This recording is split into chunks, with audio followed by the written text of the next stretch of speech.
Good day, everyone. This message is a little more somber than perhaps what you're used to on this channel. It gives me no great pleasure to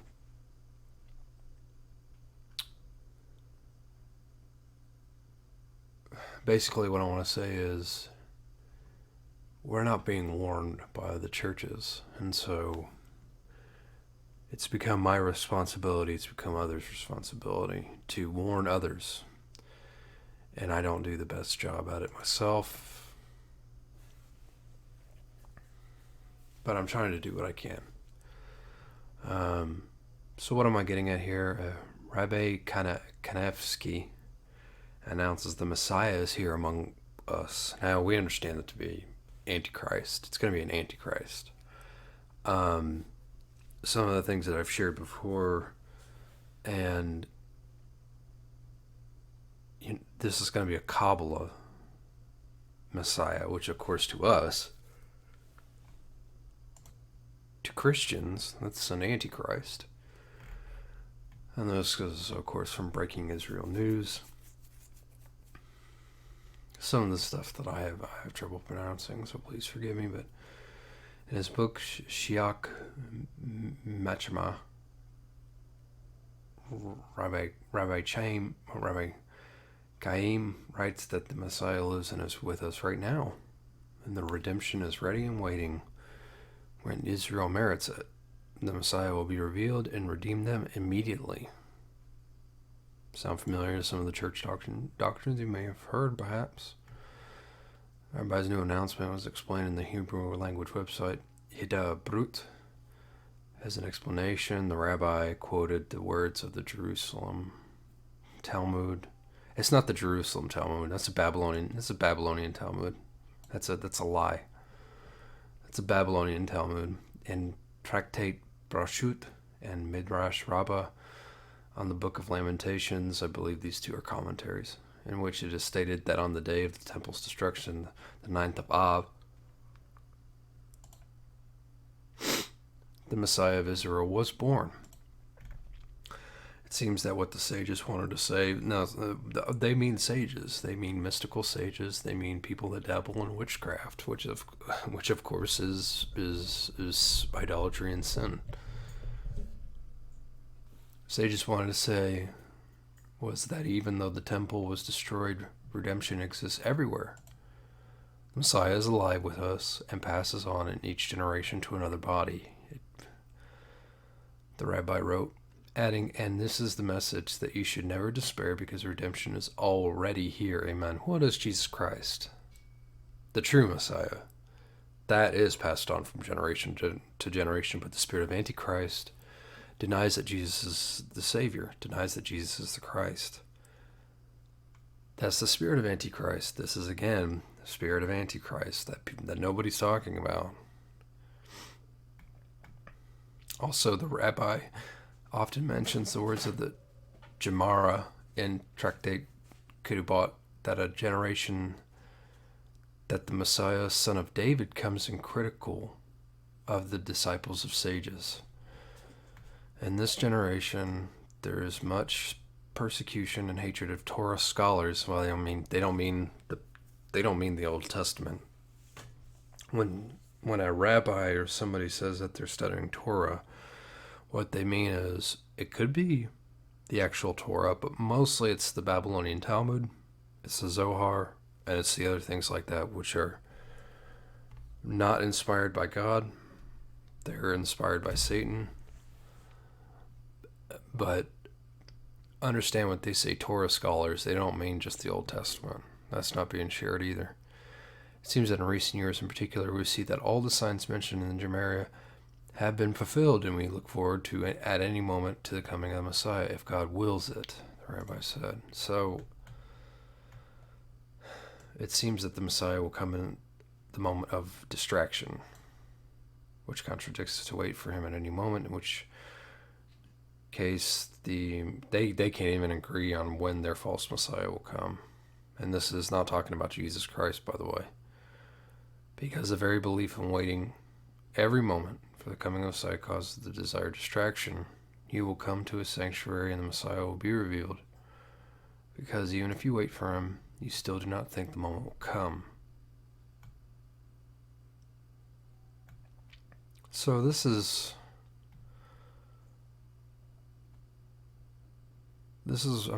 real. I'll leave a link in the description, but I'll go back to his photo. He's wearing the 666 cube on his forehead. That's what they all do. They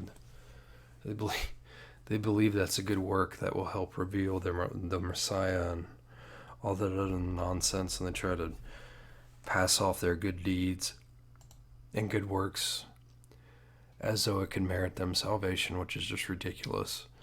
The church is not speaking about this. The churches are shut down. They're closed. They've capitulated.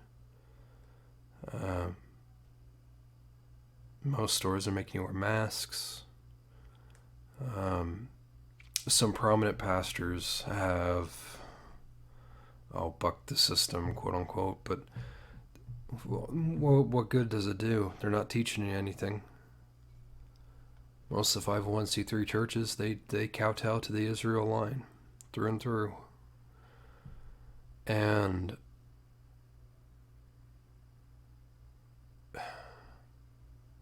it's just, this is what's happening, and nobody's warning anybody. That's a main reason why I was led to choose the name A Voice in the Wilderness, because there are many voices, out there. They're trying to warn you try to warn, something big is coming. But you're not hearing it from the churches, you're not hearing it from the Christian publications, because they don't have the discernment. They don't look at this stuff. They don't. I don't know what's happened. I don't know. I'm just dumbfounded by, this right here, this whole article. This is the spirit of Antichrist. This is the spirit of Antichrist. All this stuff, and then they just, they're the chosen people, so on and so forth. And, some people would claim what I'm doing right now is anti-Semitic.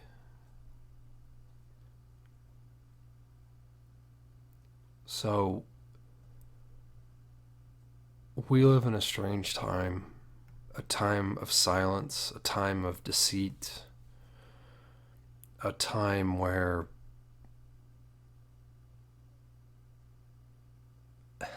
I don't even have the words. It's so troubling and so frustrating to witness this. Since this message isn't getting out from the churches and from the so-called pastors, then God has led a people to start pointing these things out. I don't know what else to say.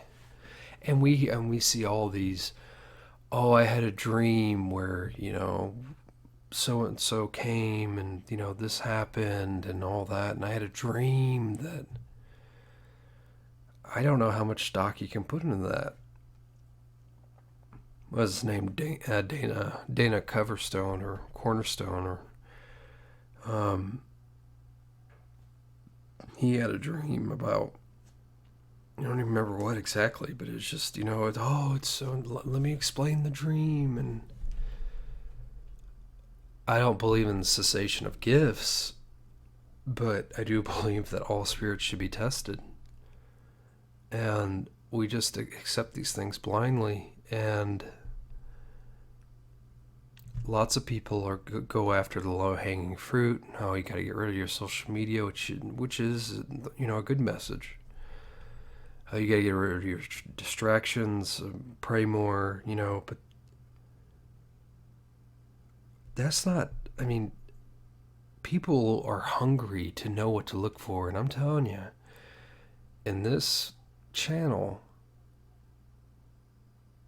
we have a certain set of beliefs. We have a certain set. We're not full preterists, not in the slightest, but we do believe that the destruction of Jerusalem was important, and it was the fulfillment. I will say the first fulfillment of Matthew 24 primarily. That does not mean that I do not believe that I believe that everything was fulfilled in 70 AD. It's not the case. But I believe the destruction of Jerusalem was a roadmap to the end of the world. What happened prior to the destruction of Jerusalem is that there was a great falling away. What was that great falling away? People were hearing the gospel, believing in Jesus Christ, but somebody would always come behind Paul. Paul wrote about it in many of his letters to the churches. Galatians is a great example about how these Judaizers would come behind and just almost undo all the work that he did, and would point people back to the law of Moses, would point, you got to keep this, you got to do that, you got to be circumcised. I'm not saying that if you're circumcised, you're following the law of Moses. Here in America, the medical institutions for boys pretty much do it on spot. But point is, nobody's talking about this stuff. And the churches have failed you, failed me, failed everybody. And it's up to us now to do this work, to get this message out somehow, to warn others.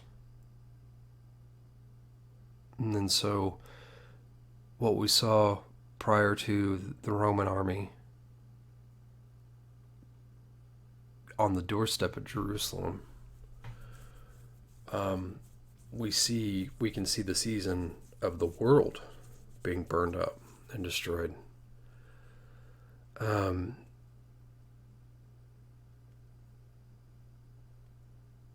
It's going to happen again.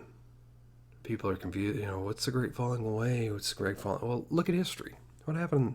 What happened previously? There were some that were among us that left us. I'm paraphrasing Paul, of course, and that shows that they never were of us. But that's going to happen again. And this whole Israel worship, this whole J worship about them being the chosen people, that's all from the Kabbalah. That has roots in the Babylonian Talmud, in Kabbalah, all this stuff. I mean, but yet people eat it up and they twist a few verses in the Bible, and they say no, they're the chosen people. Jays and Gentiles are chosen to accept faith in Jesus Christ. That's it. And the way that the Jays were the chosen people was that they actually had the Messiah. Jesus Christ preached to the Jays primarily.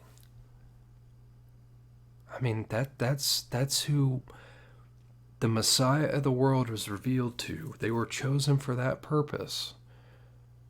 So now it means nothing. I mean, it doesn't,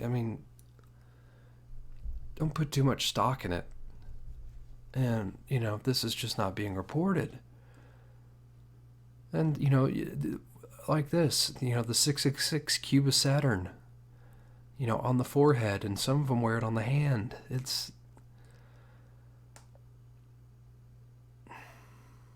Some people claim that the mark of the beast is going to be the vaccine. I don't know. I'm not taking it regardless. But I do believe that this cube has something to do with it, because they wear the cube on the right hand of the forehead. They declare it as an act of I forget the term. Could be mishvot, something like that. That these acts of kindness, these good acts, get you further along the tree of Kabbalah, basically. And Kabbalah has infected the church.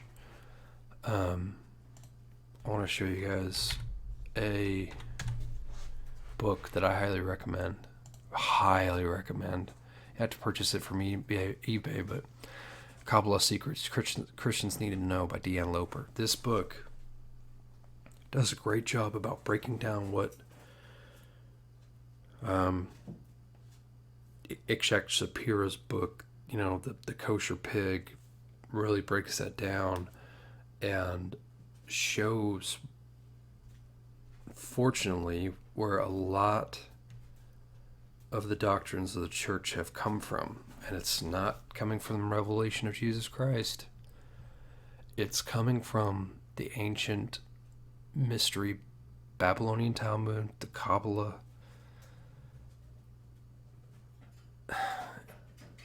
And we're just not being warned at all. We're just not being warned, and I'm sorry, for that. Like, share, subscribe. Keep me in your prayers. We really need it in these end of days. Man, it's coming. And this Messiah, and also too, let me go back to this. This book also goes into detail about how a certain race of people view Gentiles, what's going to happen, what do they really believe is going to happen when this false Messiah of theirs comes. They believe that he is going to wipe out Christianity. He's going to wipe out sex Christianity, and those that are remaining will be slaves to the Jays. I mean, I'm really boiling that down, really paraphrasing that, but these people are not your friends. They are not leading you into godly doctrine. And your pastors, if they're preaching the same doctrines basically they have for a while, and they keep pushing this thing off on the Muslims, and they think, oh, the Muslims are, they're going to come and chop off your head. I don't think so. I'm not saying that's not happening today, and there are martyrs all over the world that give their lives for Christ that die at the hands of Muslims. I'm not saying that, but when the big end time game shows up, it's not going to be the Muslims that are driving this thing. The head will be this supposed nation that was created in 1948. That's all I have. Thank you guys very much. Like, share, subscribe. God bless.